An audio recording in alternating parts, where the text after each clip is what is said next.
தேசபக்த Sri TV நேயர்களுக்கு வணக்கம். இன்று சிந்திக்க இருக்கக்கூடிய செய்திகள் என்னவென்பதை முதலில் பார்ப்போம். சென்னையிலிருந்து வெளியூருக்கு ஓட்டு போட சென்ற வாக்காளர்களுக்கு கிளாம்பாக்கத்தில் பேருந்து கிடைக்காமல் அவதி. மேகதாட்டு அணை கட்ட ஆட்சேபனை இல்லை, உச்சநீதிமன்றத்தில் தமிழக அரசு அறிவித்துள்ளது. கர்நாடக துணை முதல்வர் சிவக்குமார் தகவல். வாக்கு இயந்திரத்தில் முறைகேட்டிற்கு சாத்தியமில்லை, உச்சநீதிமன்றத்தில் தேர்தல் ஆணையம். வரப்புழா பிஷப் பாஜகவிற்கு ஆதரவு. இஸ்ரேல் கான்ட்ராக்டுக்கு எதிர்ப்பு தெரிவித்த கூகுள் ஊழியர்கள் பணி நீக்கம். ஸ்ரீ டிவியின் உண்மை நின்றிட வேண்டும் என்ற உரத்த சிந்தையோடு நான் உங்கள் பாஸ்கரன். இன்றைய செய்திகள் குறித்து சிந்திக்க நம்மோடு அரங்கத்தில் இணைந்திருப்பவர் மூத்த சமூக செயற்பாட்டாளரும் அரசியல் விமர்சகருமான திரு ராம வெங்கடாத்திரி அவர்களை ஸ்ரீ டிவி நேயர்கள் சார்பாக இனிதே வரவேற்கிறேன். வணக்கம் சார். வணக்கம் பாஸ்கரன். இன்று ஜனநாயக கடமை ஆற்றினீர்களா சார்? நிச்சயமாக. வாழ்த்துக்கள் சார். நீங்களும் ஆற்றியிருப்பீர்கள் நினைக்கிறேன். எனக்கு அந்த வாய்ப்பு கிடைக்கல சார். நான் வெளியூரை சேர்ந்தவன். வெளியூர் போகணுமேங்கிறதுக்காக சமீபத்தில் உருவான வெளியூர் கிளாம்பாக்கத்துக்கு போயிருந்தேன். பக்கத்து ஊர். ஆமாம், பக்கத்து ஊர். எனக்கு அங்கே பேருந்து வசதிகள் கிடைக்கவில்லை. அங்கே இருக்கக்கூடிய கூட்டத்தை பார்த்தோன்னா எனக்கு மலைப்பாயிடுச்சு. இந்த இருக்கக்கூடிய கூட்டம் போய் சேர்றதுக்கே மாலை வரை பஸ்ஸு பேருந்து விட வேண்டியதாக இருக்கும். இப்போ என் கூட வந்த அந்த கூட்டம் போகணுன்னா இரவு தான் போய் சேரணும். நாங்கள் போய் சேர்றதுக்குள்ளே வாக்குப்பதிவே முடிந்து போயிடும். அதனால் நான் மீண்டும் அலுவலகத்துக்கே திரும்பி வந்துட்டேன் சார். எனக்கு அந்த வாய்ப்பு கிடைக்கல. இப்போ எனது அனுபவத்தையே ஒரு செய்தியாக வந்திருக்கிறது. அதாவது இதுபோல் நிறைய பேர் கிளாம்பாக்கம் பேருந்து நிலையத்தில் வாக்கு போடுறதுக்காக பஸ் ஏறி ஊருக்கு போகணுன்னு காத்திருக்காங்க. போதிய பஸ் வசதி அவங்களுக்கு ஏற்பாடு செஞ்சு கொடுக்கல. 3 மணி நேரத்துக்கு ஒரு பேருந்துங்கிற மாதிரி தான் இருக்குது. அதையும் அந்த கூட்டத்தையும் எங்களுக்கு பஸ்ஸு அரேஞ்ச் பண்ணி கொடுக்காம இந்த பஸ்ஸையும் நீங்கள் விட்டுறக்கூடாதுன்னு மக்கள் போராட்டம் பண்ணக்கூடியதெல்லாம் பார்க்குறோம். காவல்துறை அதிகாரிகள் அவங்களை அமைதிப்படுத்தக்கூடிய காட்சியும் நடந்துகிட்டு இருக்கு. ஆக மொத்தத்தில் அங்கே பஸ்ஸு யாருக்கும் கிடைக்கல. இந்த செய்தி எப்படி சார் பார்க்குறீங்க? அதாவது பஸ்களை இயக்குவதற்கான சரியான திட்டமிடுதல் இல்லை என்று வெளிப்பார்வைக்கு தோன்றும். ஆனால் இதனுடைய பின்னணியில் என்ன இருக்கு என்று ஆராய்ந்து பார்த்தோம் என்று சொன்னால், ஓட்டு போடுவதற்கான மக்களை சென்னையிலிருந்து போவதற்கு தடுக்கக்கூடிய ஏற்பாடாக இது நடந்திருக்குமோ என்று நமக்கு ஒரு சந்தேகம் வந்திருக்கிறது. ஏன்னா திமுக நேற்றைக்கு பல இடங்களில் பணப்பட்டுவாடா செஞ்சுருக்காங்க முடிஞ்ச அளவுக்கு. அதை மீறி கடுமையான அளவில் மக்கள் எதிர்ப்பு அலை ஒன்று திமுகவுக்கு மேலே ஒரு எதிர்ப்பு அலை, பெரிய சுனாமியே வந்து கொண்டிருக்கிறது. அதை அந்த பல்ஸ் ரிப்போர்ட் மூலம் பார்த்துருக்காங்க. இந்த வகையெல்லாம் தடுக்க முடியும் இப்படி யோசனை ஏற்கனவே பண்ண ஆரம்பிச்சிட்டாங்க. குமரியிலிருந்து கோவையிலேருந்து நமக்கு சில செய்திகள் நண்பர்கள் சொன்னாங்க. சில பூத்களில் ஹிந்துக்களுடைய பெயர்கள் அப்படியே ஒரு சங்க் அப்படியே எடுத்து எனக்கு ஓட்டர் லிஸ்ட்லேயே இல்லை, காணாமல் போயிருக்கிறது. குறிப்பாக பாஜகவுக்கு ஓட்டு போடக்கூடிய வாய்ப்பு உள்ள அந்த மாதிரி நபர்கள்லாம் கொத்தாக காணாமல் போயிருக்கிறது பல பூத்கள். அப்போ திட்டமிடப்பட்டு இந்து ஓட்டுகளை இந்த மாதிரி திமுகவுக்கு விழாத ஓட்டுகளை எப்படியாவது செய்வதற்கான பெரிய முயற்சி நடந்திருக்கு. அந்த முயற்சியில் இது ஒரு முயற்சியாக நான் பார்க்குறேன். அதனால் திமுக தோல்வி பயத்தினுடைய உச்சத்தில் இருக்கிறது. மக்கள் திமுகவை எதிர்க்க ஆரம்பித்திருக்கிறார்கள் என்பதை சொல்லக்கூடிய ஒரு செய்தியாகத்தான் இதை நான் பார்க்கிறேன். அதே போல இது ஜனநாயக விரோத செயல். ஒருத்தர் ஜனநாயக கடமை ஆற்றுவதை தடுக்கக்கூடிய ஒரு செயல் முதலமைச்சர் எப்படி செய்யலாம்? இவர் பேரை கட்டுப்பு நடந்திருக்கிறார் அப்படிதான் சொல்ல முடியும். ஏன்னா ஸ்டாலின் என்பவர் சர்வாதிகாரி. ரஷ்யாவிலே லட்சக்கணக்கான பேரை தன்னுடைய கருத்துக்கு உடன்படாத லட்சக்கணக்கான பேரை கொன்று குவித்தவர் ஸ்டாலின். அதே ஸ்டாலின் பெயரை வைத்திருக்கிறார். இவரும் ஜனநாயகத்தில் விரோதம், ஜனநாயகத்தில் நம்பிக்கை இல்லாதவராக இருக்கிறார். ஆகவே தமிழகத்தில் இப்படிலாம் மக்களுடைய ஓட்டு போடாமல் தடுப்பது மூலமாக இப்போ நீங்கள் ஊருக்கு ஃபோன் பண்ணி சொல்லியிருப்பீங்க. அதே போல் எத்தனையோ பேர், ஆயிரக்கணக்கான பேர் அங்கேருந்து ஊருக்கு போக முடியாமல் அங்கேருந்து ஊருக்கு ஃபோன் பண்ணி சொல்லியிருப்பாங்க. ஏற்கனவே மக்கள் திமுக மேலே வெறுப்பில் இருக்காங்க. இப்போ இந்த ஃபோன் மூலம் என்ன ஆகும்? இன்னும் இந்த வெறுப்புணர்வு அதிகமாகும். ஆக திமுக வெறுப்பு அலை என்பது திமுக வெறுப்பு சுனாமியாக மாறப்போகிறது. இதுதான் திமுக அரசு செய்து கொண்டிருக்கிறது. இன்னைக்கு நான் ஓட்டு போகும்போது ஒரு சர்ச்சில் ஒரு வாசகம் பார்த்தேன். நான் சில அதிசயங்களை உண்டு பண்ணுவேன் என்ற ஒரு வார்த்தை அந்த இதில் வந்தது. அந்த டிஜிட்டல் போர்டில் ஆகவே நிச்சயமாக சில அதிசயங்கள் தமிழகத்தில் நடக்கப் போகின்றது என்பதை எனக்கு உணர்த்தக்கூடிய நல்ல சகுனமாக அந்த செய்தியை நான் பார்க்கிறேன். நிச்சயமாக ஒரு பெரிய ஒரு திமுகவுக்கு எதிர்ப்பான ஒரு சூழ்நிலை இங்கே உருவாகி கொண்டிருக்கிறது. அதனுடைய விளைவு தேர்தல் வாக்கு எண்ணக்கூடிய நாள் இன்றைக்கு நமக்கு தெரியும் என்ன என்பது. அது மட்டும் இல்லாமல் இப்போ அந்த போதைப் பொருள் வழக்கிலே திமுகவுடைய அடுத்த முக்கியமான தலைகள்லாம் நெருங்கி வரப்போகிறார்கள். அதற்கான சமிக்சைகள் சிக்னல் தெரிய ஆரம்பித்திருக்கிறது. உதயநிதி எந்த அளவுக்கு அதில் விரைவாக மாட்டுவார் என்று எல்லாம் பார்த்து கொண்டிருக்கிறார்கள். ஏதோ கிளி ஜோசியம் பார்த்துருக்கீங்க போல இருக்கு. ஆமாம், பக்ஷி சொல்லுது. அதில் அந்த ஜோசிக்காரர் அப்புறம் அரெஸ்ட் பண்ணிட்டு போகிறாங்க பார்த்து.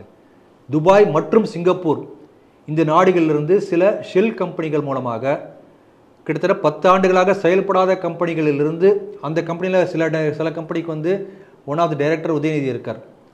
இந்த கோபாலபுரத்து குடும்பம் சபரீசன் இந்த குரூப்பெல்லாம் இருக்கு இல்லையா, இவர்கள்லாம் அதில் கனிமொழி அக்காலேருந்து எல்லாம் இந்த பல கம்பெனியில் டைரக்டராக இருக்காங்க. இந்த மாதிரி கம்பெனிகள் அதிலிருந்து பெரிய அமௌண்ட் இங்கே டிரான்ஸ்ஃபர் ஆகிருக்கு. அப்போ சட்டவிரோத பணப்பரிமாற்றம், black money is launder, clean பண்ணப்பட்டிருக்கிறது. ஒரு கம்பெனி மூலம் வந்த மாதிரி கணக்கு காண்பிக்கப்பட்டு இதெல்லாம் அடுத்து விசாரணைக்கு வரப்போகிறது. ஆகவே இதெல்லாம் வரும்போது டெல்லியை போன்ற ஒரு சூழலில் கூடிய சீக்கிரம் தமிழகத்தில் ஏற்படக்கூடிய வாய்ப்பு இருக்கிறது. அநேகமாக இந்த ஆட்சி முடிவதற்கு முன்னதாக கூட தான் நடக்கலாம். பட்சி சொல்லலை, அப்படிப்பட்ட அந்த விசாரணை வளையத்துக்குள்ளே வரும்போது எல்லாம் நடக்கக்கூடிய வாய்ப்பு இருக்கிறது. ஆகவே இந்த தேர்தல் முடிந்த பிறகு அநேகமாக கொஞ்சம் கொஞ்சமாக அதிமுக இருந்த இடம் தெரியாமல் போகிறது. அடுத்து இந்த ஊழல் வழக்கிலே சிக்கும்போது திமுகவும் கரைய ஆரம்பிக்கும். ஆக இருபுறம் திராவிட கட்சிகள் இல்லாத ஒரு வெற்றிடம் தமிழகத்தில் உருவாகும் போது அந்த இடத்தை இட்டு நிரப்பக்கூடிய கட்சியாக பாஜக பெரிய அளவில் உருவெடுக்கும். அப்படி பார்க்கும்போது அடுத்த 10 ஆண்டுகள் கழித்து குஜராத்தை போன்ற சூழ்நிலை தமிழகத்தில் வந்தால் கூட ஆச்சரியப்பட முடியாது. 40 நமதே அப்படின்னு பிஜேபி சொன்னால் ஆச்சரியப்பட முடியாது, நடக்கும். ஆகவே அப்படிப்பட்ட ஒரு நல்ல மாற்றத்திற்கான பிள்ளையார் சுழி இன்று போடப்பட்டிருப்பதாக நான் நினைக்கிறேன்.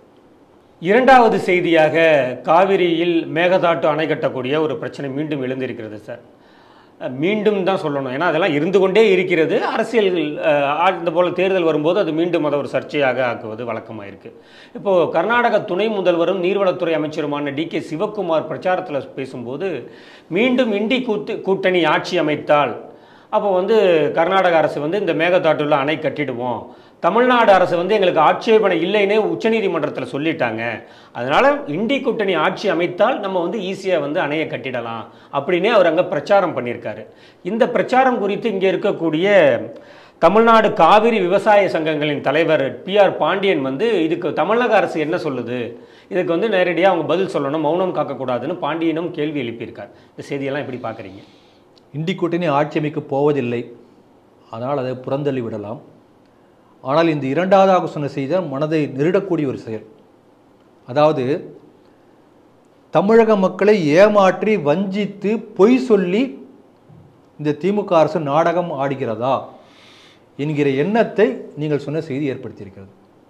அப்போ அங்கே பிரச்சாரமே பண்ணுகிறார் என்று சொன்னால் அது உண்மையாக இருக்க வாய்ப்பு. ஸ்டாலின் பதில் சொல்லணும். ஸ்டாலின் பதில் சொல்லவில்லை என்று சொன்னால் நிச்சயமாக இவர்கள் சொன்னது சரி என்று நாம் நம்பக்கூடிய வாய்ப்பு இருக்கிறது. ஏன்னா திமுகவுடைய வரலாறு நம்ம எடுத்து பார்த்தோம் என்று சொன்னால் இன்றைக்கு இருக்கக்கூடிய காவிரி பிரச்சனைக்கு முழுக்க முழுக்க முழுக்க முழுக்க 100 அதுக்கு மேலே எத்தனை % போட்டுக்கோங்க, 1000% கூட போட்டுங்க, 100% மேலே கூட. என்ன சார், காவிரினாலும் திமுக தான், கச்சத்தீவுனாலும் திமுக தான் சொல்கிறீங்க? நிச்சயமா, அதையும் நான் அப்போ அடுத்து வருவோம். காரணமே இந்த திமுக தான், அது குறிப்பாக கருணாநிதி தான். ஏனென்று சொன்னால் மைசூர் சமஸ்தானத்துக்கும் அப்போ இருந்த மெட்ராஸ் பிரசிடென்சி என்ற பழைய காலத்து பேர், அதுக்கு நடுவில் ஏற்பட்ட ஒப்பந்தம் என்னன்னா காவிரி நதியை எப்படி 2 பேரும் பகிர்ந்து கொள்வது என்பதற்கான ஒப்பந்தம். அந்த ஒப்பந்தம் காலாவதியாகக்கூடிய பீரியட் எப்போ வருதுன்னா கருணாநிதி சிஎம்மாக இருக்கும்போது. அப்போ அந்த ஒப்பந்தம் காலாவதி ஆகும்போது அதை புதுப்பிக்கணும். புதுப்பிக்கும் போது என்ன பண்ணியிருக்கலாம், இந்த மாதிரி நீங்கள் பண்ணணும், நீங்கள் காவிரி குறுக்க நீங்கள் அணை கட்டினீங்கன்னா எங்களுக்கு ஒப்புதல் படணும், அல்லது இவ்வளோ தண்ணி கொடுத்தா தான் அணை கட்ட முடியும், இப்படி சேர்க்க முடியுமே. இவர் தான் முதலமைச்சர். ஆனால் எந்த விதமான கண்டிஷனும் சொல்லாமல் அதை பார்த்து கொண்டு பேசாமல் இருந்தார். அந்த ஒப்பந்தம் காலாவதியாக போய்விட்டது. அப்போ முதல் காரணம் கருணாநிதி. காவிரிக்கான ஏற்கனவே இருந்த ஒப்பந்தம் அதுக்கு முன்னாடி வரைக்கும் இந்த பிரச்சனை இல்லையே. மைசூருக்கும் இதுக்கு நமக்கு ஏற்பட்ட ஒப்பந்தம் லைவா இருந்த போது எந்த பிரச்சனையும் வரல. காவிரியில் தண்ணி கரை புரண்டு ஓடியது, ஆடிப்பெருக்கணிக்கு இருக்கிறையும் தொட்டு ஓடியது. ஆனால் என்றைக்கு இந்த ஒப்பந்தம் காலாவதி ஆனதோ அப்போதுதான் தண்ணி வராமல் நிற்க ஆரம்பித்தது. அப்ப இதுக்கு முதல் காரணமே கருணாநிதி, முதல் காரணம். ரெண்டாவது பாருங்க, இந்த ஒப்பந்தம் காலாவதி ஆயாச்சு.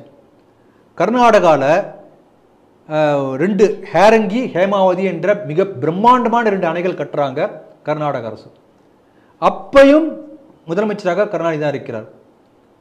அப்போ அப்ஜெக்ஷன் சொல்லியிருக்கணும் இல்லையா, நீ பெரிய அணை 2 அணை கட்டினா இத்தனை தண்ணியை வந்து திருப்பி விடுறாங்க கர்நாடக உள்பகுதிக்கு. திருப்பி விடட்டும், அவங்க மாநிலத்துடைய வளர்ச்சிக்காக இல்லை குடிநீர் வசதிக்காக அதை பண்ணுறாங்க. கண்டிஷன் போடணும் இல்லையா, நீ வந்து காவிரி ஆறுக்கு எனக்கு பங்கு இருக்கு, நீ இவ்வளோ தண்ணி விடணும் கேட்கணும் இல்லையா, ஏன் கேட்கல? அப்ப கருணாநிதி மௌனமாக அதை பார்த்து கொண்டு சும்மா இருந்தார் என்று நாம் படிக்கிறோம். கருணாநிதியில் எனக்கு தெரிஞ்சு வந்து அந்த மாதிரியெல்லாம் மௌனமாக இருக்கக்கூடிய ஆள் கிடையாது. ஏதாவது உள்ள டீலிங் நடந்திருக்கும் என்று ஒரு டவுட்டு, அது தெரியாது, அது யாரை போய் கேட்க முடியும்? அதனால் அந்த முதல்ல சொன்னதை ஒப்புக்கொள்ளும், கருணாநிதியை பார்த்து கொண்டு மௌனமாக இருந்தார். ஆகவே இந்த இரண்டாவதாக அணை கட்டுவதற்கும் உடந்தையாக இருந்தவர் கருணாநிதி. இந்த 2 அணை கட்டிய பிறகு காவிரி ஒப்பந்தம் காலாவதியாக போன பிறகுதான் காவிரி பிரச்சனை ஆரம்பிக்கிறது. அப்போ ஒவ்வொரு தேர்தல் வரும்போது என்ன பண்ணுவாங்க, காவிரி பிரச்சனை. இந்த பொலிட்டிக்கல் சயின்ஸ் என்ன பண்ணுவாங்கன்னா ஒரு சில கோட்பாடுகள் இருக்கு. அதில் என்னன்னா, நீங்கள் அரசியலை ஜெயிக்கணும்னு வச்சுக்கோங்களேன், என்ன பண்ண யாரோ ஒருத்தரை ஸ்ட்ராங்காக எதிரின்னு காட்டிகிட்டே இருக்கணும். அப்போ அந்த எதிரியை காண்பித்தோம்னா மக்களை ஒன்று சேருவாங்க அந்த எதிரிக்கு எதிராக. இது ஒரு பொலிட்டிக்கல் சயின்ஸில் ஒரு கோட்பாடு, ஈஸியாக வின்னிங் கான்செப்ட் இது. அப்போ திமுக முதல்ல ஆட்சி பிடிக்கும்போது என்ன பண்ணிக்கிறது, ஆரியன் திராவிடன் என்று சொல்லி இவர்கள்லாம் ஆரியர்களுக்கு எதிராக நம்ம போர், அதுதான் முதல்ல ஆட்சி பிடிக்கிறார். அண்ணாதுரை அப்படி தான் பிடிக்கிறார். சரிங்களா, ஆட்சியை பிடிச்சாச்சு, திருப்பி எத்தனை நாளைக்கு இதே பழைய கஞ்சியை திருப்பி இது பண்ணுறது. இப்போ வந்து காவிரி கர்நாடகாவுக்கு எதிராக போர். அப்போ ஒரு எமோஷனல் ட்விஸ்ட் கொடுத்து மக்களுடைய ஓட்டுகளை இவங்களுக்கு பொறுத்த வரைக்கும் காவிரி பிரச்சனை என்பது ஓட்டு வாங்கக்கூடிய ஒரு இன்ஸ்ட்ருமெண்ட், அது ஒரு கருவி, ஒரு வாய்ப்பு, ஒரு சான்ஸ், அவ்வளோதானே ஒழிய காவிரியால் தமிழர்கள் பாதிக்கப்படுகிறார்களா, சோத்துக்கு அலைகிறானா, தண்ணி வருதா. நீங்கள் தஞ்சாவூர் மாவட்டத்தை சேர்ந்த உங்களுக்கு தெரியும் இல்லை, அதை பற்றிலாம் கவலையே கிடையாது, அக்கறை கிடையாது. ஆனால் பேசுவாங்க, வெளியில் எமோஷனலாக காட்டுவாங்க. ஏன் காவிரி தண்ணீர் வரவில்லை தெரியுமா, கர்நாடகா கொடுக்கல, நாமளும் நம்பி உன்னை எல்லாம் சேர்ந்து நமக்காக போராடுறாருப்பா, உண்ணாவிரதம் இருக்கிறாருப்பா, டிஃபனுக்கும் லஞ்சுக்கு நடுவில் பெங்களூர் போகிற பஸ்ஸை கல் எடுக்கலாம், நம்ம தமிழன தலைவர், நம்ம எல்லாம் ஓட்டு போடுப்பா, அவ்வளோதான். அப்படித்தான் இவர்கள் அணுகுகிறார்கள். சரி, இதெல்லாம் அப்போ இந்த மாதிரி பிரச்சனை ஓடியாச்சு, பல உண்ணாவிரதம் நடத்தியாச்சு. அப்புறம் காவிரி பிரச்சனை இல்லாமல் இந்த ஆட்சி வந்து நடத்த முடியாது என்பதற்காக ஸ்டேட் கவர்மெண்ட் ஸ்பான்சர்டு பந்தெல்லாம் நடத்தினாங்க ஜெயலலிதா அம்மா. ஏன்னா இவங்க என்ன பண்ணும்போது கருணாநிதி அப்ரஹான் எடுத்து என்ன பண்ணுறது, பயம் அவங்களுக்கு. அதனால அரசே வந்து ஒரு போராட்டம் நடத்துது, அதுக்கு ஜெயலலிதா அப்படியெல்லாம் நடந்தது. அப்போ காவிரி பிரச்சனை மையமாக வைத்து மக்களுடைய ஓட்டுக்களை வாங்குவதற்கு நினைச்சாங்களே தவிர காவிரி பிரச்சனையை தீர்க்க வேண்டும் என்று யாருமே நினைக்கல. இதான் நடந்தது. அதுக்கப்புறம் சுப்ரீம் கோர்ட்டில் கேஸ் நடக்குது.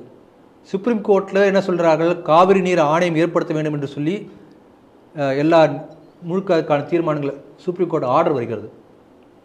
அது வரும்போதும் மீண்டும் முதலமைச்சராக இருந்த யார், கருணாநிதி. அப்போ 3வது முறையாக பாருங்க, காவிரி நீர் ஆணையம் வருவதற்கான ஆணை உத்தரவு சுப்ரீம் கோர்ட்டில் வந்த பிறகு கூட அதை செயல்படுத்தாமல் காலதாமதம் செய்தது யாரு, கருணாநிதி. அப்போ தெளிவாக நம்ம என்ன புரிஞ்சுக்கணும்னா, இந்த காவிரி பிரச்சனை தீர்ப்பதற்கான எந்த விதமான முயற்சி எடுக்கல மட்டும் இல்லை, தீர்க்கக்கூடாது என்று நினைத்தவர் கருணாநிதி. கடைசியாக காவிரி நீர் ஆணையம் யார் ஏற்படுத்தியது, பாஜக அரசு எடியூரப்பா இருந்தபோது அங்கே ஏற்படுத்தினார். உங்களுக்கு தெரியும், அது 2 நாளில் செஞ்சுட்டு போனார், கைத்து போட்டு போனார். அதனால தான் அப்புறம் அந்த பாஜக ஆட்சி இருக்கும் வரைக்கும் கொஞ்சம் நாளைக்கு வந்துட்டு இருந்தது, திருப்பி பிரச்சனை ஆரம்பித்திருக்கிறது. இதே போல முல்லை பெரியார் பிரச்சனை எடுக்கும் போதும் அந்த அணையின் உயரத்தை உயர்த்தக்கூடாது என்று சொல்லி பெரிய பிரச்சனை. உயர்த்தியது கடைசியாக யார், டிஎம்கே ஆட்சியில் தான் பண்ணாங்களோ, ஒன்றும் பண்ணல. பாஜக வந்த பிறகுதான் அணையின் உயரம் உயர்த்தப்பட்டது. அதுக்கு முயற்சியாக தான் எடுத்தாங்க.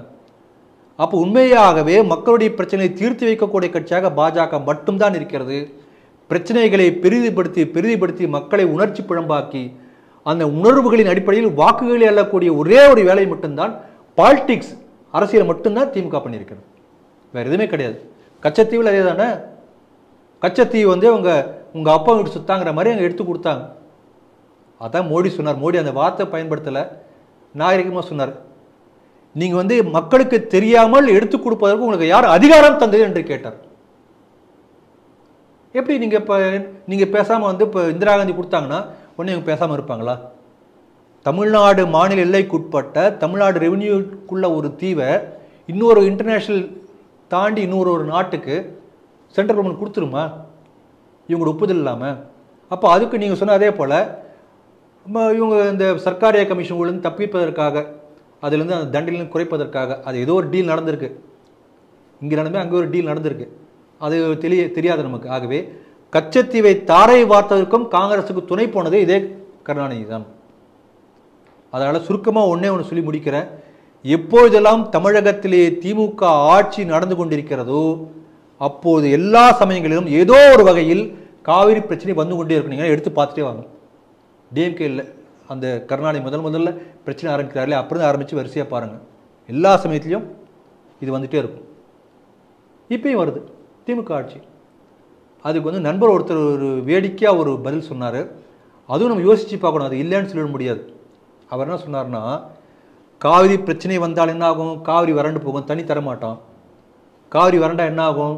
நிறைய மணல் இருக்கும், மணல் அள்ளலாம். ஆகவே இவர்கள் சட்டவிரோதமாக மணல் அள்ளுவதற்காகவே காவிரி பிரச்சனை மீண்டும் கொண்டு வரப்படுகிறது என்று சந்தேகம் வந்திருக்கிறது. ஒருத்தர் ஒரு போஸ்ட் போட்டிருந்தார் ஃபேஸ்புக்கில். அது அனைவரும் உண்மையாக கூட வாய்ப்பு இருக்குது. இதெல்லாம் வந்து எல்லா யூகங்கள் தான் நான் சொல்கிறதெல்லாம். எல்லாத்தையும் வந்து இணைச்சி பார்க்கணும், யோசித்து பார்க்கணும். ஏனென்று சொன்னால் இதற்கு முன்பு இதே மணல் கொள்ளை பற்றி ஒரு இது பேசணும்.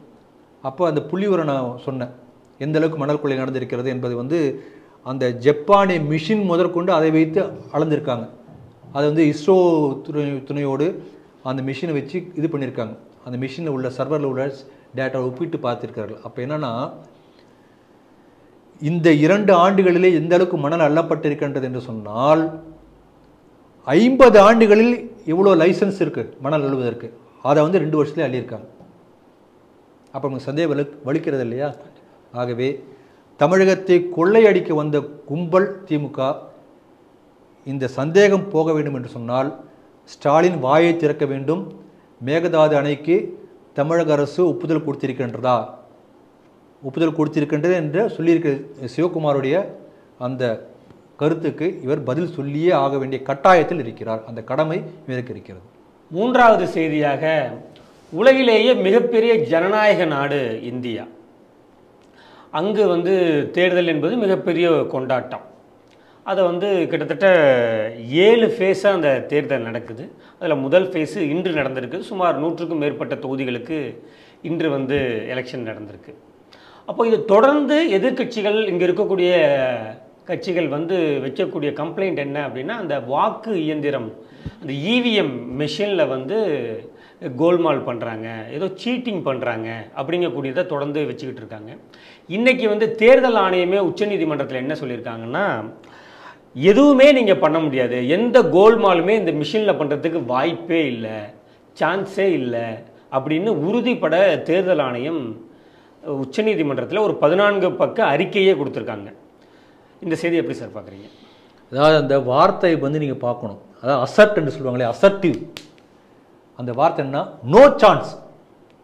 இதுதான் அந்த வார்த்தை. முதல்ல ஆரம்பிக்கிறது அந்த வார்த்தை எப்படி தான், வாய்ப்பே கிடையாது என்பதை ஆணித்தரமாக அறிக்கையோடு சொல்லியிருக்கிறார்கள்.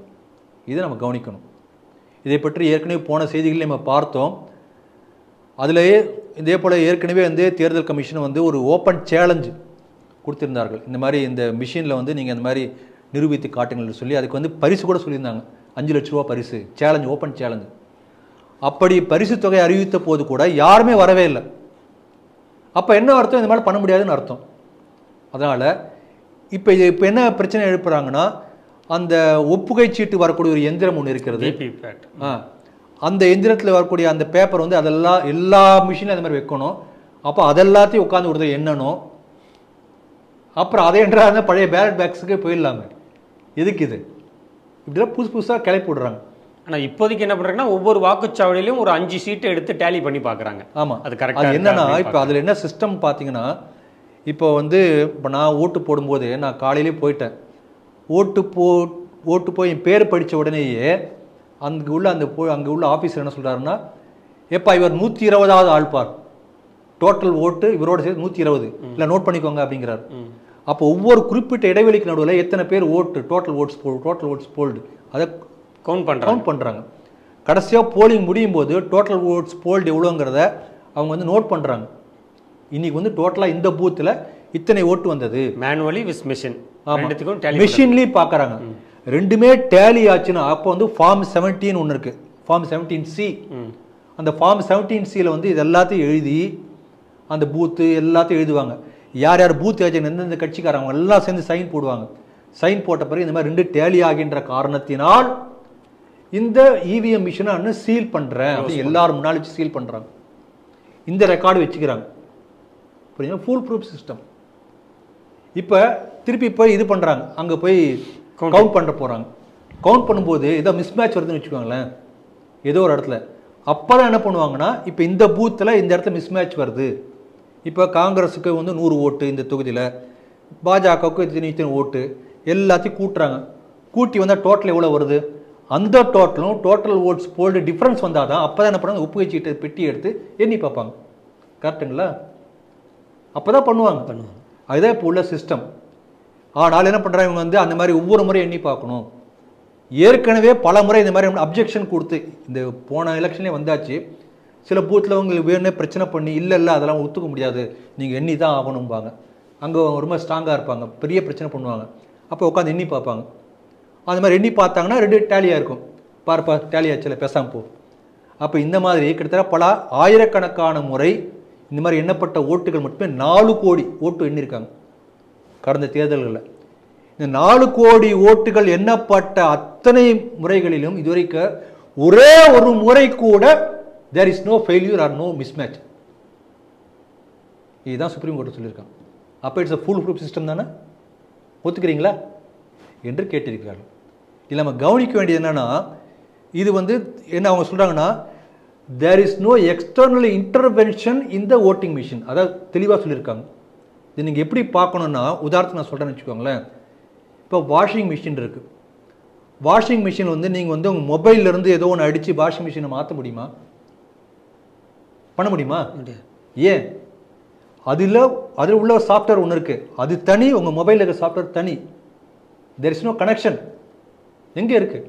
லேப்டாப்பில் ஏதோ ஒன்று பண்ணி நான் அந்த மிஷினை மாற்ற முடியுமா? ஒன்றும் பண்ண முடியாது. அப்போ the washing machine is made in such a way that there is no external intervention possible. அப்படி தான் பண்ணியிருக்காங்க. இப்போ இன்னொரு பாயிண்ட் வரேன். இப்போ நான் சாம்சங் ஆட்டோமேட்டிக் வாஷிங் மிஷின் நான் வாங்கியிருக்கேன், ஒரு ஷோரூமில் போய் வாங்கினேன். சரிங்களா? நீங்கள் இப்போ இன்னொரு ஷோரூமில் போய் அதே மிஷின் அதே மாடல் வாங்குறீங்க. இப்போ எனக்கு ஒரு குறிப்பிட்ட அந்த ப்ரோக்ராம் போடும்போது 30 நிமிஷம் ஓடுதுன்னு வச்சுக்கலாமே, உங்களுக்கு எத்தனை நிமிஷம் ஓடும்? உங்களுக்கு வேறு மாதிரி ஓடுமா? வாய்ப்பே இல்லை. ஏன்னா ஒரே மிஷின் தான் அப்படியே மேனுஃபேக்சர் பண்ணுறான். ஒரு முறை அந்த ப்ரோக்ராம் பண்ணிட்டான்னா அதே தான் மேனுஃபேக்சர் பண்ணுறான். அப்போ என்னுடைய மிஷினில் ஒரு ஃபால்ட் அதே ஃபால்ட் உங்களுக்கு வரணும். உங்களுக்கு வராட்டி எனக்கு வராது. அன்லஸ் அதர்வைஸ் ஏதோ ஒரு சின்ன உள்ளுக்குள்ளார ஒரு சின்ன மிஸ்டேக் ஏதோ ஒன்றில் வரும், ஃபால்ட்டு, அதை விட்டுருங்க, அது எக்ஸப்ஷன். இன்றைக்கு கூட பார்த்தீங்கன்னா வேலூரில் ஒரே ஒரு பூத்தில் ஒரு சின்ன பிரச்சனை வந்தது, சரிப்படுத்திட்டாங்க. அந்த மாதிரி எப்பயோ ஒன்று வரும், அது வராமல் இருக்காது. ஆனால் பொதுவாக இன் ஜென்ரல் எல்லா மிஷினும் ஒரே மாதிரி தான் நீங்கள் ஒன்று உன்னுடைய மேனுஃபேக்சரிங் மேனுவல் அப்படியே தான் எல்லாத்துக்கும் அப்ளை ஆகும். அப்போ இது என்ன சொல்கிறாங்கன்னா, இந்த இவிஎம் மிஷின் என்பது என்னென்னா, இட் ஹேஸ் என்ஹான்ஸ்டு கால்குலேட்டர். இப்போ கால்குலேட்டரில் 4ங்கிற பட்டன் எப்போ வைத்தனா 4 தான் வரும். அங்கே 4 வைத்தனா அங்கே 7 வருமா? ஒரு கால்குலேட்டர் அப்படி பண்ணிட்டான்னு வச்சுக்கலாமே, 4 வைத்தனா 7 வர மாதிரி. அப்போ அதே போல் பண்ணக்கூடிய எல்லா கால்குலேட்டரும் 4 வைத்தனா 7 தான் வரும். கரெக்டுங்களா? ஏன்னா ஒரே மாதிரி தான் மேனுஃபேக்சர் மிஷின் பண்ணுது. அப்போ எல்லாத்துலேயும் ஒன்றில் 4 அங்கே 4 வந்து எல்லாத்துலையும் அதே போல் தான் வரும். மாற்றவே முடியாது, சான்ஸே இல்லை. இது என்ன சொல்கிறாங்கன்னா, இது சாஃப்ட்வேர் இல்லை, இட்ஸ் கால்டு ஃபர்ம்வேர். ஒரு மெஷின் பண்ணும்போது அந்த மெஷின் எப்படி இயங்கணும் என்பதற்காக உள்ளுக்குள்ளாரே எம்பெடட் சாஃப்ட்வேர் ஒன்று இருக்கும். அதை யாரும் மாற்றவே முடியாது. அதுக்கு டெக்னிக்கல் ரீட் ஒன்லி மெமரின்னு சொல்லுவாங்க. அது படிக்க தான் முடியும், அதை யாரும் மாற்றவே முடியாது. ஃபேக்ட்ரியில் பண்ணும்போது டப்புன்னு அடித்தான்னா நீங்கள் போய் இந்த வாஷிங் மிஷினில் ப்ரோக்ராமாக மாற்றவே முடியாது. அது பண்ணது அப்படியே தான் இருக்கும். இப்படி 10 நிமிஷம், இப்படி 5 நிமிஷம் அப்படி தான் இருக்கும். அதே போல தான் இவி மிஷின் ஒரு ஃபேர்ம்வேர், ஒன்றும் மாற்ற முடியாது. இதைத்தான் நான் டெக்னிக்கலாக சொல்கிறேன், இதைத்தான் வந்து ஒரு பெரிய பெரிய அறிக்கையாக கொடுத்திருக்கிறார்கள். அதனால் இவங்க திரும்ப திரும்ப என்னென்னா மக்களை குழப்பி இதன் மூலம் ஆதாயம் கிடைக்குமா என்று பார்க்கிறார்கள். போன எலெக்ஷன்லேயே பார்த்தோம், இந்த மாதிரி தேர்தல் முடிஞ்ச பிறகு ஒருத்தன் பாவம் ரோட்டில் பிளம்பர் ஒருத்தர் டூல் கிட் பாக்ஸ் எடுத்துகிட்டு ரோட்டில் போகிறான், உடனே இவி மிஷின் எடுத்துகிட்டு போகிறாங்க, மாற்றுறாங்க, பெட்டியை மாற்றுறாங்க. வந்ததா இல்லையா? அதே போல் அது இன்னும் இது கூட பரவாயில்ல. இன்னும் ஒரு பெரிய டுபாக்கூர் ஒருத்தர் விட்டார். நம்ம டிவி ரிமோட்டில் இப்படி ஒரு சேனலாக மாற்றும் போது அந்த ரிமோட்லேருந்து வரக்கூடிய சிக்னல் நியரஸ்ட்டு உள்ள அந்த போலிங் அந்த எங்கே அந்த பாக்ஸ் இருக்கோ அங்கே போயிட்டு அங்கே வந்து பிஜேபிக்கு ஒரு ஓட்டு எக்ஸ்ட்ராவாக விழும். நல்லா கற்பனைங்க. இப்போ லேட்டஸ்ட்டாக இப்போ ஒருத்தர் ஒரு பீலாக விட்டுருக்கார், காக்கா வந்து வரக்கூடாதான் அந்த போலிங் பூத்துக்கு பக்கத்தில், காக்கா வரக்கூடாது. ஏன்னா காக்கா கிடையாது, அது காக்கா மாதிரி இருக்கக்கூடிய ரோபோ. அந்த ரோபோ வந்து அப்படி உள்ளே உட்காந்தோம்னா அது உள்ளே ஒரு கதிர் வெளிப்பட்டு அந்த வேவ்லாம் உள்ளே போய் ஓட்டெல்லாம் மாற்றிடும். ஆக இதெல்லாம் என்னென்னா இந்த மாதிரி கற்பனைகள் எதுக்கு இப்படி சொல்லுகிறார்கள் என்று சொன்னால், இவர்களுக்கு தோல்வி பயம் வந்துவிட்டது, தோல்வியை ஏற்றுக்கொள்ளக்கூடிய மனநிலை இல்லை. ஆகவே தோல்வியை ஏதாவது ஒரு மேலே போய் தூக்கி போடணும் இல்லையா, பழிய ஒரு இடத்துல போடணும் இல்லையா, பழி ஒரு இடம் பாவம் ஒரு இடம் சொல்லுவாங்க இல்லையா, அதே போல் அதனால் அந்த தோல்வியை கொண்டு போய் இவி மிஷின் மேல் போடுகிறார்கள். அதனால் தெளிவாக சொல்லியிருக்கிறது தேர்தல் கமிஷன். இதன் மூலம் நமக்கு இந்த தெரிஞ்சக்கூடிய கடைசியாக final moral of the stories அப்படின்னு என்னென்னா, பாஜகவின் வெற்றி பிரகாசமாக இருக்கிறது. அவ்வளோதான். நான்காவது செய்தியாக, பாஜக வந்து சிறுபான்மையினருக்கு எதிரான கட்சி அப்படின்னே ஒரு திட்டமிட்டு ஒரு பிம்பம் கட்டமைக்கப்பட்டிருக்கிறது. அது சில வருடங்களில், கடந்த இந்த ஒரு 8-9 வருடங்களே அது மெல்ல மெல்ல போக்குவதற்கான எல்லா வேலைகளையுமே மத்திய அரசு எடுத்துக்கிட்டு வருது. மத்திய அரசை பொறுத்த வரைக்கும் இங்கு பாரபட்சம் இல்லாமல் எல்லாருக்கும் எல்லாமே கிடைக்கிறதுங்கிறத உறுதி பண்ணிட்டு இருக்காங்க. இன்னைக்கு கூட காலையில் பிரிண்ட் அப்படிங்கக்கூடிய அந்த ஆங்கில நாளிதழில் பார்க்கும்போது, உத்தரப்பிரதேசத்தில் வந்து இஸ்லாமியர்கள் வந்து பெருவாரியாக பாஜகவுக்கு தான் ஆதரவு தெரிவிக்கிறார்கள், அவர்களுடைய மௌலானா சொல்வதையும் எதிர்த்து பாஜகவுக்கு தான் ஆதரவு தெரிவிப்பதாக ஒரு ஆர்டிக்கிளே வந்திருக்கு சார். இப்போ செய்தி இது என்ன அப்படின்னா, கேரள மாநிலம் வரப்புலாவில் வந்து அங்கே இருக்கக்கூடிய ஆர்கி பிஷப் வந்து பாஜகவுக்கு ஆதரவு தெரிவித்து ஒரு தலையங்கமே எழுதியிருக்காரு. இனிமே வந்து பாஜகவை நாம் புறந்தள்ளிவிட முடியாது, இந்த 10 வருஷத்தில் ஊழல் இல்லாத ஒரு ஆட்சியை கொடுத்துருக்காங்க, நமக்கு வந்து நிறைய பேரை நம்ம பார்த்துட்டோம், அவர்களை விட இவங்க பெட்டராக இருக்கிற மாதிரி அவர் நிறைய தலையங்கத்தில் சொல்லியிருக்காரு. இந்த செய்தி எப்படி சார் பார்க்குறீங்க? அந்த செய்தியில் பல விஷயங்கள் சொல்லியிருக்காரு. அதாவது அவர் சொன்னக்கூடிய அந்த வார்த்தைகள் சொல்கிறேன், அப்புறம் அது பின்னணியில் உள்ள மற்றதையும் பார்ப்போம். நீங்கள் சொன்னபடி ஊழலற்ற ஆட்சி, நல்ல பெஸ்ட்டு ஃபாரின் பாலிசி, டெவலப்மெண்ட் அதெல்லாம் அவர் சொல்லியிருக்காரு. அதே போல் என்ன சொல்கிறாருன்னா, அடுத்து பாஜக தான் மத்தியில் ஆட்சியை மீண்டும் பிடிக்கப் போகிறது. அவர் ஆர்வம் கொடுத்துட்டார். எல்லாரும் அதான் சொல்கிறாங்க. நாம் வந்து என்ன பண்ணுறோம், we are keeping our away, keeping a distance from the BJP. அதனால் நஷ்டம் நமக்குத்தானே தவிர பாஜகவுக்கு இல்லை. நாம் ஏன் விலகி போனோம்? அவங்க தான் பவருக்கு வர போகிறாங்க, ஏன் விலகி போனோம்? அவங்களோட சேர்ந்து செயல்படுவோமே. இத்தனை வருஷமாக காங்கிரஸ் நீங்கள் ஆதரவு கொடுத்தீங்க, என்ன பிரயோஜனம் இருக்கா? ஒன்றும் பிரயோஜனம் இல்லை. அதனால் இந்த காங்கிரஸை தூக்கி தள்ளுங்க, பாஜக ஓட்டு போடுங்க என்று அவர் எழுதியிருக்கிறார். இது இந்த செய்தியினுடைய சாராம்சம். இப்போ இதுக்கு பின்னணி என்னங்கிறத இன்னொரு கோணத்தில் நம்ம ஆராய்ச்சி பார்க்க வேண்டியிருக்கு. என்னன்னா, கேரளாவிலே லவ் ஜிஹாதை எதிர்த்து இந்துக்களோடு கிறிஸ்துவர்களை கைகோர்த்து கொண்டிருக்கிறார்கள். இது பெரிய இஷ்யூ. பல கிறிஸ்துவ குடும்பங்கள்லாம் இன்னும் அந்த நீங்கள் சொல்லக்கூடிய பிஷப்மார்கள், பாதிரிமார்கள், அவங்களுடைய குடும்பத்தை சேர்ந்தவர்கள், மற்றவங்க ரிலேட்டிவ்ஸு, இவங்களுக்கு மத்தியிலே கூட பெரிய அதிர்ச்சி அலைகளை இந்த லவ் ஜிஹாத் ஏற்படுத்தி இருக்கிறது. நாம் முதல் லவ் ஜிஹாத் பற்றி சொன்னபோது கற்பனை என்று, கட்டுக்கதை என்று சொன்னவர்கள் இன்றைக்கு பாருங்கள், கேரளா ஸ்டோரி படத்தை விழிப்புணர்வை ஏற்படுத்தக்கூடிய படமாக சர்ச்சில் வந்து சம்மர் ஹாலிடேஸில் போட்டு காண்பித்திருக்கார்கள் +2 படிக்கக்கூடிய மாணவிகளுக்கு. அதே நியூஸ் வந்திருக்கு, போன செய்தியில் படித்தோம் அதை நம்ம. அப்போ லவ் ஜிஹாத் எதிர்க்க ஒரு பெரிய ஒரு முயற்சி நடந்து கொண்டிருக்கிறது. அப்பயே நம்ம சொன்னோம், லவ் ஜிஹாதை எதிர்த்து கிறிஸ்துவர்கள் இந்துக்களோடு சேர்ந்து போராட ஆரம்பித்திருக்கிறார்கள் சொன்னோம். இதனுடைய அடுத்த கட்ட நகர்வாக இதை நம்ம பார்க்கலாம். இது ஒன்று. ரெண்டாவது, இன்னொரு விஷயம் என்னென்னா, இப்போ இத்தனை நாளை பார்த்தீங்கன்னா, இத்தனை நாளைக்கு வந்து ரோம் சொல்லக்கூடிய அந்த வெளிநாட்டினுடைய சர்ச்சினுடைய ஆதிக்கத்துக்கு இருப்பாங்க. இவனுக்கு ஒரு பிரச்சனை வருது, அதை அவன் தான் வந்து சரி பண்ண போகிறான் இல்லையே. அதனால் லோக்கலில் பெரிய எதிர்ப்பு வருது கிறிஸ்துவர்கள் மத்தியிலேயே. அப்போ கொஞ்சம் கொஞ்சமாக அந்த வெளிநாட்டு கைப்பிடியிலிருந்து கிறிஸ்துவர்களை விலகி தேசிய கண்ணோட்டத்துக்கு வரக்கூடிய ஒரு நல்ல முயற்சியாக இதை நம்ம பார்க்க முடியும். இது 2வது பாயிண்ட்.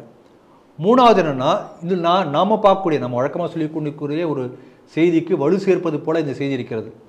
நாம் என்ன சொல்லுவோம்னா, கிறிஸ்துவ மதம் என்பது இஸ்லாமா படித்தன, அதனால் அதை அப்புறம் பார்ப்போம். கிறிஸ்துவ மதம் என்பது ஒரு மத வழிபாட்டு மையம் தவிர ஒரு அரசியலுக்கான ஒரு சமூக அரசியல் சமூக பின்னணி கொண்ட ஒரு அரசியல் இயக்கம், அரசியல் அமைப்பு என்று நம்ம சொல்லிக் கொண்டிருக்கிறோம், பலமுறை சொல்லுவோம். இப்போ இங்கே பார்த்தீங்கன்னா இவர் இந்த மாதிரி ஆர்ச் பிஷப் எழுதுறாரு. அப்போ என்ன அர்த்தம்?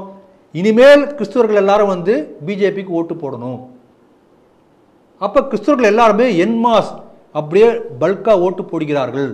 அதுக்கான கமாண்ட் சர்ச்சின்னு வருகின்றது நம்ம திரும்ப திரும்ப நம்ம ஒரு குற்றச்சாட்டு போல வைக்கிறோம். அதை ஊர்ஜிதப்படுத்திக்கிறது இது. நம்ம சொன்னது உண்மை, ஆனால் நல்லது நடக்கப் போகிறது, வரவேற்போம்.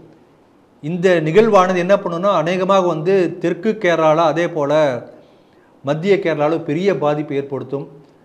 பாஜகவும் கிறிஸ்துவம் நீங்கள் சொன்ன கட்டமைத்த அந்த பிம்பம் என்பது இனிமேல் கொஞ்சம் கொஞ்சமாக உடைய ஆரம்பிக்கும். ஏற்கனவே வந்து வடகிழக்கு மாநிலங்களில் பெரும்பான்மை கிறிஸ்துவர்கள் தான், ஆனால் அங்கேயே கூட பாஜக பெருவெற்றி பெற்று வந்து கொண்டிருக்கிறது. ஆகவே கேரளாவில் இப்படிப்பட்ட சூழ்நிலையை உடைய ஆரம்பிக்குமே ஆனால், இப்போ வந்து ஒரு ஸ்டார்டிங் பாயிண்ட் மாதிரி கேரளாவில் பிஜேபிக்கு வரும். இது தொடர்ந்து இந்த சூழ்நிலை ஏற்படுமே ஆனால் அதிகமான சீட்டுகளை பாஜக பெறக்கூடிய வாய்ப்பையும் இந்த ஒரு செய்தி மூலம் வரக்கூடிய ஒரு சூழ்நிலையை ஏற்படுத்தி கொடுக்கும் என்பதாக இந்த செய்தி பார்க்க முடிகிறது. இறுதி செய்தியாக சார், ஒரு காலகட்டத்தில் உனக்கு என்னவாகணும்ப்பான்னு ஸ்கூல்லலாம் கேட்பாங்க. அன்றைக்கு வந்து அன்றைக்கி ஒரு மிகப்பெரிய ஒரு அரசு வேலைங்கிறது கலெக்டர் ஆகணும், நான் பெரிய ஐபிஎஸ் ஆகணும் அப்படிம்பாங்க. பெருவாரியான மக்கள் டாக்டர் ஆகணும்னு சொல்லுவாங்க. ஆனால் இன்றைக்கி இருக்கிற யங்ஸ்டர்ஸை போயிட்டு நீ என்ன ஆகணும்னு கேட்டால் எனக்கு கூகுளில் ஒரு வேலை கிடைக்கணும்னு சொல்லுவாங்க. அதுதான் அவர்களுடைய மிகப்பெரிய ட்ரீமாகவே இருக்கும். அப்படிப்பட்ட கூகுளில் ஒரு 28 பேரை வந்து ஃபயர் பண்ணி வெளில அமைச்சிருக்காங்க, டெர்மினேஷன் பண்ணி அமைச்சிருக்காங்க. என்ன அப்படின்னு பார்க்கும்போது, கூகுளும் அமேசான் நிறுவனம் இரண்டுமாக சேர்ந்து $1.2 பில்லியன் ஒரு கான்ட்ராக்டை இஸ்ரேல் கூட போட்டிருக்காங்க. அதாவது கிளவுட் டெவலப்மெண்ட் ப்ளஸ் ஏஐ, இராணுவத்தில் பயன்படுத்தக்கூடியது, இதெல்லாம் போட்டிருக்காங்க. இதற்கு எதிர்ப்பு தெரிவித்து அங்கேயே வந்து ஒரு 12 மணி நேரம் உள்ளே போராட்டம் பண்ணியிருக்காங்க ஒரு 28 ஸ்டாஃப். அவர்கள் மீது காவல்துறையில் வழக்கம் போல் புகார் கொடுத்துருக்கனாலும் அடுத்த நாள் வந்து அவங்க 28 பேருமே கூகுள் வந்து டெர்மினேஷன் பண்ணியிருக்காங்க. இந்த செய்தி எப்படி பார்க்குறீங்க சார்? நீங்கள் அழகாக சொன்னீங்க. செய்தி ஆரம்பிக்கும் போதே இன்றைக்கு இருக்கக்கூடிய ஒருத்தருக்கூடிய மனநிலை என்னென்னா, இப்போது அந்த காலத்தில் வந்து நீங்கள் என்ன ஒரு லட்சியம்னு சொல்லிட்டா, எப்படியா ஒரு தடவை காசி யாத்திரை போயிட்டு வரணும்ப்பா அப்படின்னு சொல்லுவாங்க, ஒரு 100 வருஷத்துக்கு முன்னாடி சொல்கிறேன். இன்றைக்கு உள்ளவங்களுக்கு என்னென்னா, இப்படியா லட்சியம் வந்து அதே போல் வெள்ளைக்காரன் ஆண்ட காலத்தில் பார்த்தீங்கன்னா லண்டனில் போய் பாரிஸ்டர் பட்டம் படித்து வந்தாலும் ஒரு பெரிய சாதனையாக பார்ப்பார்கள் அந்த காலத்தில். இப்போ என்னென்னா, அதே போல் ஒரு 20 வருஷம் முன்னாடி நீங்கள் பார்த்தீங்கன்னா கலெக்டரு, அந்த மத்திய சென்ட்ரல் கவர்மெண்ட் வேலை, அதெல்லாம் பேங்க்கில் வேலை வந்து பெரிய பேங்க் ஆஃபீஸர் அப்படி பெருமையாக சொல்லுவாங்க. இப்போ காலம் மாறி போயாச்சு. ஒரு ஐடி கம்பெனியில் வேலை கிடச்சி அமெரிக்கா போயாச்சுன்னா பெரிய விஷயம். இதான் ஒரு சாதாரண எதிர்பார்ப்பு. அதிலும் இன்றைக்கு இருக்கக்கூடிய ஐடி நிறுவனங்கள்லேயே நம்பர் 1 இடத்துல இருக்குது கூகுள். கூகுளில் வந்து வேலை கிடச்சுன்னா சாதாரணமான விஷயம் இல்லை. உங்களுக்கு மாத சம்பளமே கோடானு கோடி அப்படின்னு நீங்கள் சமாளிச்சில் ஒரு முடிச்சு வெளில வரும்போது மாதமே அப்படின்ற அளவுக்கு வரும், கோடிகளில் வரும். நம்ம நினச்சி பார்க்க முடியுமா? அப்போ அந்தளவுக்கு நம்பர் 1 இடத்துல இருக்கக்கூடிய கூகுளில் இப்படிப்பட்ட பிரச்சனை நடந்திருக்கின்றது. அதான் நம்ம கவனிக்கணும். நீங்கள் எந்த அளவுக்கு கூகுளுடைய மேக்னிடியூட் புரிஞ்சுக்கணும் அப்படின்னா, சில நாடுகளுடைய ஜிடிபியை விட கூகுளுடைய வருமானமே பெருசு. ஒட்டுமொத்த நாட்டினுடைய எல்லா பிஸ்னஸ் அந்த மாதிரி பல நாடுகள், அந்த நாடுகளுடைய பிஸ்னஸ் விட இவங்களுடைய ஒருத்தருடைய வருமானம் பெருசு அப்படின்னா எந்த அளவுக்கு பெரிய நிறுவனம் பாருங்கள். அப்போ எவ்வளோ பெரிய எஸ்டாப்ளிஷ்மெண்ட். அப்படிப்பட்ட எஸ்டாப்ளிஷ்மெண்ட்டில் உள்ளே வந்து சில பேர் போய் ஆர்ம் ட்விஸ்ட் பண்ணியிருக்கான், முடியாது அப்படின்னு போராட்டம் பண்ணுறான். அது மாதிரிலாம் வாய்ப்பே இல்லை அமெரிக்க நிறுவனத்தில், அது கூகுள் போன்ற நிறுவனங்களில். அப்போ செய்திருக்கிறார்கள் என்று சொன்னால் இதுதான் யோசிக்கணும். இதை யார் செய்திருக்கின்றது என்பதை அப்படி உற்று நோக்கினால் தெளிவாக என்ன புரியுதுன்னா, லிபரல்ஸ் என்று சொல்லக்கூடிய லெப்டிஸ்ட் சிந்தனை கொண்டவர்களும் துலுக்கமார்களும் ஒன்று சேர்ந்து இந்த நிகழ்ச்சியை நடத்தியிருக்கிறார்கள். இதை கவனிக்கணும். அப்போ ஒரு கம்பெனியுடைய பாலிசி பல $1 பில்லியன் மதிப்புள்ள ஒரு டீல் போட்டு அதை வந்து எக்ஸிக்யூட் பண்ண போகிறாங்க. ஒரு சில விரல் விட்டு எண்ணக்கூடிய சில ஸ்டாஃப் சேர்ந்து அந்த டீலை பண்ணக்கூடாது என்று மிரட்டுகிறார்கள். கம்பெனியை மிரட்டுறான். எப்படிப்பட்ட கம்பெனி? இவ்வளோ பெரிய உலகத்தையே வந்து வளைத்து போட்டிருக்கூடிய கம்பெனி. இன்னைக்கு எல்லாம் பயப்படுறான். இன்னைக்கு ஆண்ட்ராய்டு மொபைல் முழுக்க ஆண்ட்ராய்டுடைய ஓனர் கூகுள்.